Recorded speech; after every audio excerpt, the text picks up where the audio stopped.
रमजान की आप लोगों को बहुत बहुत मुबारकबाद। आदाब, नमस्कार, अस्सलाम वालेकुम नाजरीन। पल पल न्यूज के न्यूज रूम में आप सबका खैर मकदम है और मैं हूं आपके साथ नदीम अकरम।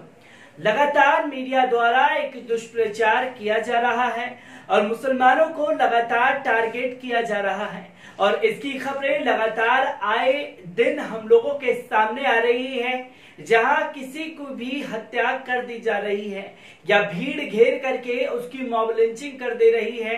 और सवाल खड़ा होता है कि आखिरकार लॉकडाउन के दौरान भी कैसे कोई इतनी तादाद में किसी साधु की हत्या कर दे रहा है या रिजवान को पीट पीट करके मार डाल रहा है।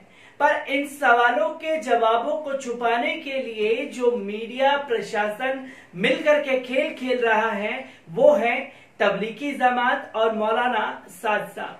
मौलाना साद साहब को लेकर के मीडिया लगातार दुष्प्रचार कर रहा है और ये बताने की कोशिश कर रहा है कि मौलाना साद साहब कहीं छिप गए, भाग गए या कहीं वो चले गए हैं या विदेश छोड़ करके चले गए हैं, जहां वो ये बता सके कि तबलीगी जमातियों में कोरोना वायरस फैलाने के लिए मौलाना साद साहब ही जिम्मेदार हैं, या यूं कह लीजिए कि मौलाना साद साहब ही ने देश में कोरोना लाया है। क्योंकि इससे पहले जो लोग हाउडी मोदी का प्रचार कर रहे थे उन लोगों ने तो कोरोना फैलाया ही नहीं और ना ही उन लोगों की वजह से कोरोना भारत आया है। क्योंकि हम लोगों ने लगातार इसके ऊपर बात की जब दिसंबर के महीने में ही देश के राजनेता राहुल गांधी ने ये कह दिया कि देश में एक महामारी आने वाली है कोरोना जैसी और उससे लड़ने के लिए हमें अभी से तैयारियां करनी पड़ेगी। सरकार ने इस बात को छुपा दिया और सरकार ने जब इस बात को छुपा दिया तो फिर लगातार एक सिलसिला शुरू हुआ, क्योंकि उस बीच हमारी सरकार को दिल्ली का चुनाव जीतना था और उसी दौरान दिल्ली में एक बहुत बड़ा दंगा हुआ और उस दंगे की तस्वीरें अभी आंखों से हटी ही नहीं थी कि देश में महामारी आ गई, या यूं कह लीजिए कोरोना वायरस की आड़ में सरकार ने अपने जो काले कारनामे थे उसे छुपा दिया। अब इसमें चाहिए था ट्विस्ट, टीआरपी, या यूं कह लीजिए मजा नहीं आ रहा था बिल्कुल भी, ना ही हमारे पॉलिटिशियंस को ना ही हमारी टेलीविजन एंकर्स को, जो लगातार आए दिन नफरत फैलाते हुए नजर आ रहे हैं। उसमें कुछ अनोखा करना था तो अनोखे के नाम पर तबलीगी जमात को टारगेट किया गया। तबलीगी जमात को टारगेट करने के साथ साथ मौलाना साद साहब पर भी सवालों के बौछार कर दिए और मौलाना साद साहब को इसका जिम्मेदार हमारी मेन स्ट्रीम मीडिया और प्रशासन ने ठहरा दिया। लगातार लोग सवाल जवाब कर रहे हैं कि नदीम, आपने तबलीगी जमात की खबरों को बखूबी हम लोगों के सामने दिखाया, पर मौलाना साद साहब है कहां? उन लोगों को मैं एक चीज बता दूं, एक वीडियो हमारे जानकार ने मौलाना साद साहब की हम लोगों के पास भेजी है, जिसमें उन्होंने मौलाना साद साहब से फोन पर बात की और वो ऑडियो हम लोगों के पास आई है। सुनिए मौलाना साद साहब की उनसे क्या बात हुई है। सारे शरीर फसादी सब ठीक हो जाएगा, सब ठीक हो जाएगा। दे दे।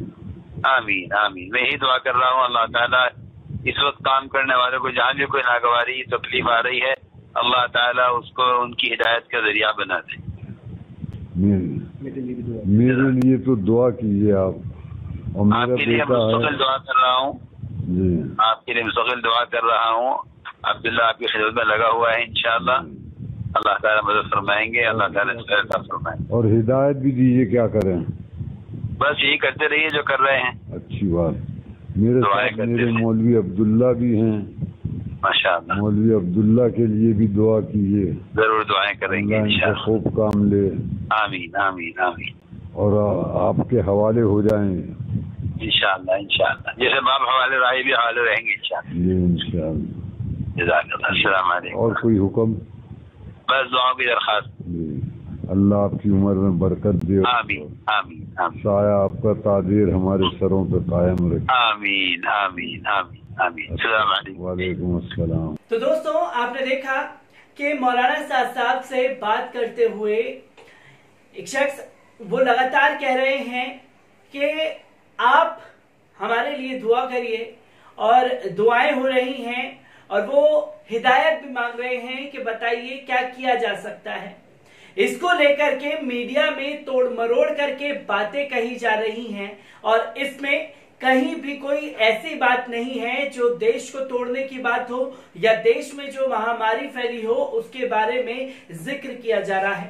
तो ये तमाशा मीडिया का क्यों जो मौलाना साद साहब के नाम पर बरपाया जा रहा है, जो हंगामा खड़ा किया जा रहा है। मौलाना साद साहब की ऑडियो आई तो उस ऑडियो को आप लोगों के सामने रखा और उस ऑडियो से कई सारे सवाल खड़े होते हैं जो लगातार मेन स्ट्रीम मीडिया और कुछ राजनेता हिंदू मुस्लिम की आग में देश को जलाना चाहते हैं। वो ये पूछ रहे हैं लगातार कि मौलाना साद साहब कहाँ हैं, मौलाना साद साहब क्यों भाग रहे हैं, मौलाना साद साहब क्यों छिप गए हैं, क्यों नहीं सामने आ रहे हैं। क्वारंटाइन का टाइम खत्म हो चुका है तो मौलाना साद साहब को किस बात का डर है कि वो सामने नहीं आते। मौलाना साद साहब अपने जानकारों से तो बात करेंगे पर पुलिस वालों से या क्राइम ब्रांच से बात करना नहीं चाह रहे। आखिरकार मौलाना साद साहब क्या है जो छुपाना चाह रहे हैं। उन बेवकूफों को एक बात बताना चाहता हूं कि मौलाना साद साहब की जो ऑडियो वायरल हुई है वो ऑडियो पुलिस प्रशासन की निगरानी में है और मौलाना साद साहब पूरी तरीके से प्रशासन की निगरानी में है, प्रशासन की देखरेख में है। पर ये जानबूझ करके तमाशा खड़ा किया जा रहा है मौलाना साद साहब को लेकर के।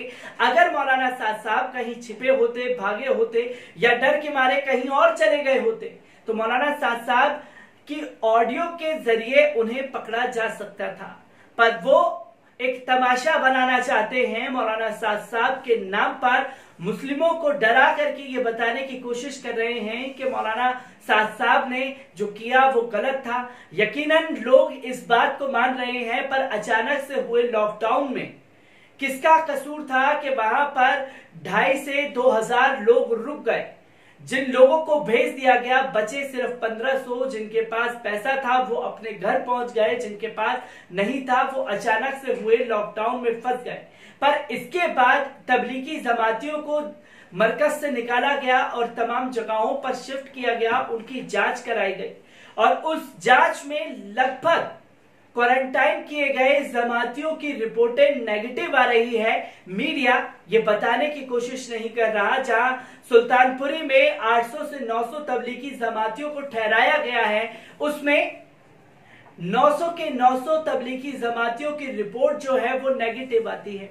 और इसी से पहले 1-2 दिन पहले एक वीडियो हम लोगों के पास वहां के स्थानीय निवासी द्वारा आता है कि यहाँ भूख से एक जमाती की मौत हो गई है।